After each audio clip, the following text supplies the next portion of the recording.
33లో అదొకటి ఉంది. 33లో అదొకటి ఉంది. ఎస్. సో ఇన్ని కథలు మీరు ఆల్రెడీ రాసి పెట్టేసుకున్న తర్వాతే యూ స్టార్టెడ్ వర్కింగ్ ఆన్ ఆ. కరెక్ట్. అండ్ ఆ నుంచి నేను చేసిన ఫిల్మ్స్లో ఆ 33 కథలు లేవండి, ఎన్ని కొత్త కథలు మళ్ళీను. ఓకే. సో అవి కాకుండా కూడా కంటిన్యూస్గా I like to right stories, like you know if given a chance direction మానేసి కథలు రాసుకోవడం అనేది ఐ వుడ్ ప్రిఫర్. అంటే ఇప్పుడు అర్జున్ లాంటి డైరెక్టర్స్ అందరూ మూవీస్ చేస్తూ ఉంటే కనుక ప్రాబ్లీ బోయపాటి గారు కూడా కథ కావాలంటే నేను I would like to give my story. 29 కథలు ఉన్నాయండి, ఇంకా 29 స్టోరీస్ ఉన్నాయి. So I like and I love writing. So ప్రతిసారి బ్రేక్ తీసుకోవాలి, ఈ వర్క్ నుంచి బ్రేక్ తీసుకోవాలని చెప్పి వెకేషన్కి వెళ్ళినా సరే ఒక ఫస్ట్ డే వరకు నార్మల్గా ఉంటాను. సెకండ్ డే నా పక్కన ఎవరుంటే అది ఇప్పుడు ఇలాగా ఓపెన్ చేస్తే ఎలా ఉంటుందని స్టార్ట్ అయిపోతుంది అనమాట. సో అది పార్ట్ ఆఫ్.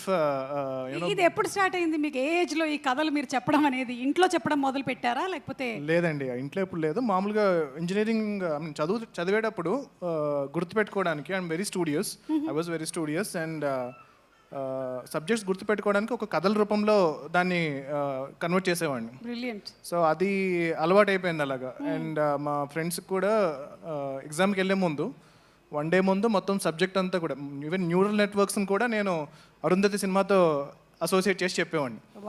సో అది చాలా ఈజీగా వాళ్ళకి ఎగ్జామ్ రాయడానికి పనికొచ్చేది. సో ఆ ప్రాసెస్లో I think it's gone in to my blood.